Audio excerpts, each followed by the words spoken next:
చూడండి, నది ఒడ్డున ఉన్న చెట్లు ఎప్పుడైనా సరే అవి కూలిపోవచ్చు. ఎప్పుడైనా గాలి, దుమారము, నది పొంగినప్పుడు, నదిలో ఒక వరద చెలరేగినప్పుడు ఆ చెట్లు ముఖ్యంగా నది ఒడ్డునున్నటువంటి, నది తీరాన ఉన్నటువంటి చెట్లు మొదట ప్రమాదానికి గురవుతాయన్నమాట.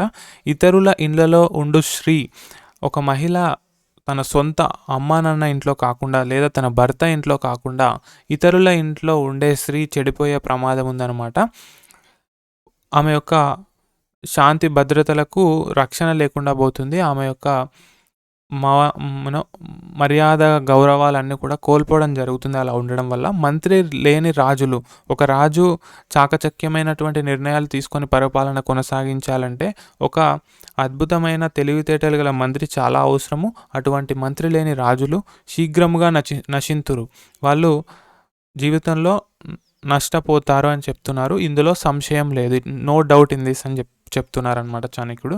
కాబట్టి ఇందులో మన జీవితంలో మనం ఆచరించదగ్గ విషయాలు ఏంటంటే, మనము ఏదైనా మన ప్రాపర్టీ ఉందనుకోండి, దాన్ని ఎక్కడ ఉంచాలో అక్కడ ఉంటే అది సేఫ్గా ఉంటుంది. ఎలా అయితే నది ఒడ్డునున్నటువంటి చెట్లు త్వరగా తన లైఫ్ స్పాన్ని కోల్పోతాయో, అలాగనే కోల్పోకుండా ఉండేటట్టు మనము మన యొక్క అసెట్స్ని కాపాడుకోవాలి ఒక మంచి సేఫ్ ప్లేస్లో పెట్టుకొని.